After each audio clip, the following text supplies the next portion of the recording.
Welcome friends. இன்றைக்கி நம்ம instant cheese macaroni pasta எப்படி பண்ணலான்னு பார்க்கலாம். கடையில் விற்கிற மேக்ரோனி பாஸ்தா வாங்கிட்டு இன்ஸ்டண்ட்டாக நம்ம இது ஈவினிங் செய்து கொடுக்கலாங்க.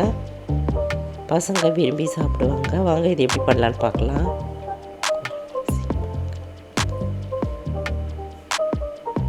ஒரு 10 நிமிஷத்துக்குள்ளேயே நம்ம இது செய்து கொடுத்துடலாம். இதுக்கு என்ன தேவை எப்படி பண்ணலான்னு பார்க்கலாங்க. இப்போ ஒரு அடுப்பில் ஒரு சின்ன கடாயை வச்சுட்டு அதில் மேக்ரோனி பாஸ்தா போட்டுட்டு அது கூடவே கொடுத்துருக்குற டேஸ்ட் மேக்கர் அதையும் போட்டுக்கலாம். போட்டுட்டு ஒரு 1.25 கப் அளவு தண்ணி ஊற்றிடலாங்க.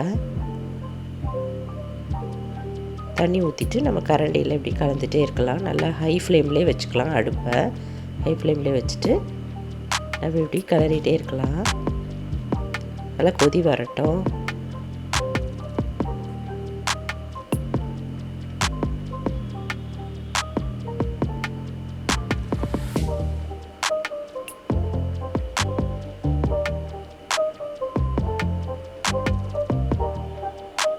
இப்போ இது நல்லா கொதி வர ஆரம்பிச்சிருச்சு. இப்போ நம்ம ஸ்டவ்வை சிம்மரில் வச்சிடலாங்க. வச்சுட்டு ஒரு 5 மினிட்ஸ் வரைக்கும் மீடியம் ஃப்ளேம்லேயே வச்சு நம்ம இதை போல் கிளறிட்டே இருக்கலாம். அடிக்கடி நம்ம கரண்டியில் இதை போல் மிக்ஸ் பண்ணிகிட்டே இருக்கலாம்.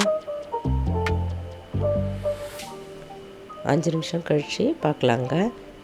இப்போ நல்ல டேஸ்டான இன்ஸ்டன்ட் சீஸ் மேக்ரோனி பாஸ்தா தயாராகிடுச்சுங்க. இதை நம்ம கிண்ணத்தில் போட்டுட்டு ஸ்பூன் வச்சு கொடுத்தா சின்ன பசங்களாம் விரும்பி சாப்பிடுவாங்க. பெரியவங்களுமே இது ரொம்ப விருப்பமாக இருக்குங்க.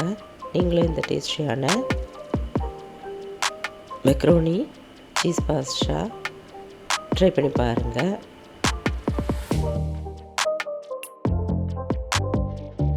இதுதான் எனக்கு இன்றைக்கி ஈவினிங் ஸ்நாக்ஸுங்க. உங்களுக்கு இந்த வீடியோ பிடிச்சதுன்னா என்னுடைய சேனலான குக்கிங் வித் சித்ரா அன்பு சேனலை சப்ஸ்கிரைப் பண்ணிக்கோங்க. தேங்க்ஸ் ஃபார் வாட்சிங். நம்ம அடுத்த வீடியோவில் பார்க்கலாம். நன்றி, வணக்கம்.